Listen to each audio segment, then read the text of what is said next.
Welcome to Weekly World News on Spring Nectar TV, presented by Vibha Ramesh, Los Angeles, United States.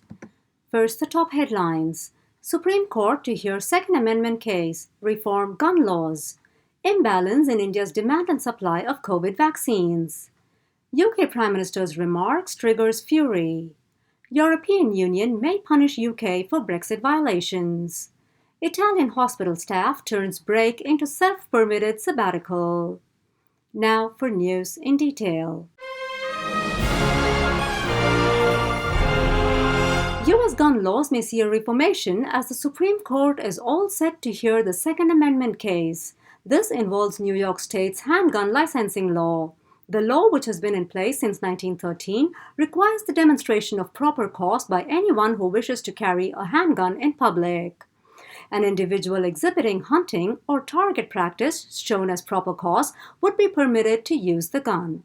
However, the bearer would be restricted to use the gun for the said purpose only. If an individual wants to secure an unrestricted license, he would have to demonstrate a special need for self-protection distinguishable from that of the general community or of persons engaged in the same profession, said New York courts. At a time when people are driving several miles to get vaccinated, the lack of complete information on the impact of the drug has moved a private elementary school in Miami to keep at bay those who are inoculated with the COVID vaccine. To that end, Centner Academy in Design District, Miami stated in a letter to parents that they will not be hiring employees who are vaccinated with the experimental drug. In the words of Lila Centner, co-founder of the Centner Academy, it is in the best interest of the children to protect them from the unknown implications of being in close proximity for the entire day with a teacher who has very recently taken the COVID-19 injection. It is our policy, to the extent possible, not to employ anyone who has taken the experimental COVID-19 injection until further information is known, she said.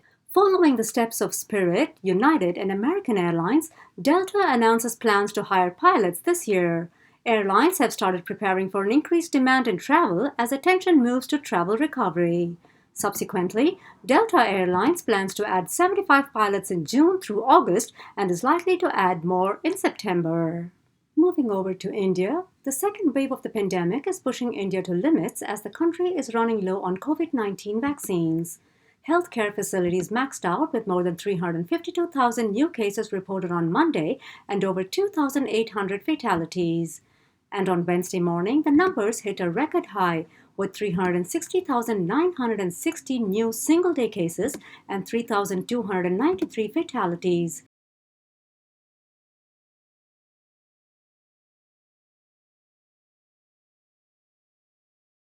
Taking the overall death toll to 201,187. The sudden surge has crippled the country as hospitals in several states are short of beds, oxygen support, and COVID vaccines. Good news is, Britain and France, among other countries, have started shipping vital medical supplies to India. To this end, the country received 100 ventilators and 95 oxygen concentrators from Britain on Tuesday. Germany, Australia, and Ireland will be sending more oxygen concentrators, while France has promised to send 8 large oxygen generating plants this week. Further, the dire need to ramp up vaccines has triggered the government to initiate a vaccine ramp-up program by the weekend. Subsequently, the government has announced that starting Saturday, all individuals over 18 years of age will be eligible for a vaccine. Claims that UK Prime Minister Boris Johnson stated, "Let the bodies pile in their thousands," have stirred up rage and fury from relatives of the deceased. News has it that the claims were initiated after a tiff between Johnson and Dominic Cummings, former chief advisor. The latter resigned from Number 10 following a power struggle with political activist and Johnson's fiancée, Carrie Simons. Although Johnson refuted the claim, reliable sources confirm that he did make such a remark during a heated discussion at Downing Street. Coming to his aid, Michael Gove, the Chancellor of the Duchy of Lancaster, said, "I was in the meeting that afternoon with the Prime Minister and other ministers. This is a Prime Minister who'd been in hospital himself in intensive care. The idea that he would say such a thing I find incredible. I was in that room. I never heard language of that kind." Over to the European Union, Following the violation of its obligations as members of the European Union, the Brexit deal could penalise the British government, warned Ursula von der Leyen, President of the European Commission. Further, she also stated that the trade and cooperation agreement would give the European Union more leverage over the UK. The move was made in view of the UK government breaching its commitments in Northern Ireland and on an agreement on fisheries. Moving on, a human rights lawyer and the chair of the Hong Kong Bar Association was termed anti-China politician by Beijing and Hong Kong authorities.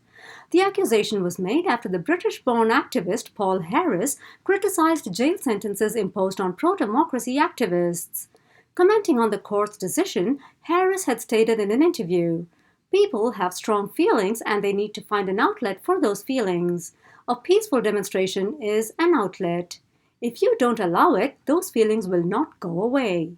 The comment enraged the Chinese government's highest representative body, which called Harris an anti-China politician with intimate foreign connections. In a rather bizarre incident, a hospital staff in Italy did not turn up for work for nearly 15 years, but was still on their roster.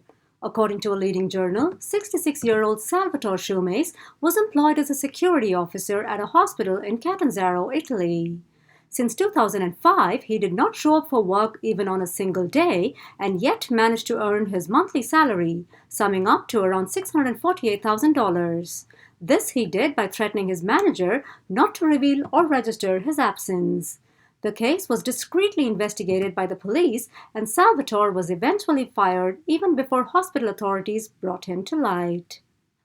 For the first time in the history of archaeology, Polish researchers came across the mummy of a pregnant woman. What's even more interesting was that the mummy that was brought to Warsaw in 1826 had an inscription on the sarcophagus named it as a male priest. Researchers who examined the mummy were not only surprised at the gender switch, but also that the mummy was 7 months pregnant when embalmed. An article on the finding was published in the Journal of Archaeological Science and read, "This is the first known case of a pregnant embalmed body. It opens up new possibilities of researching pregnancy in ancient times and practices related to maternity." A brief look at global warming. It has recently been discovered that the speed at which the world's glaciers are melting has nearly doubled over the past 20 years. This, in turn, has led to a rise in sea level by at least 21%. Based on a paper published in Nature, glaciers lost 267 gigatons of ice per year between 2000 and 2019. Bringing you the last in today's news report, construction of the controversial Trans Mountain oil pipeline in Western Canada was finally stopped by a tiny hummingbird, a feat which for several years could not be accomplished by activists and protesters. Environment and Climate Change Canada has paused the multi-billion-dollar project until August 21st as the nest of an Anna's hummingbird was discovered in a tree that was felled during construction. Although the migratory bird is not endangered, it is protected under federal law. That brings us to the end of this news bulletin. Thank you for watching. I'll see you next week with more world news on SpringNectar TV.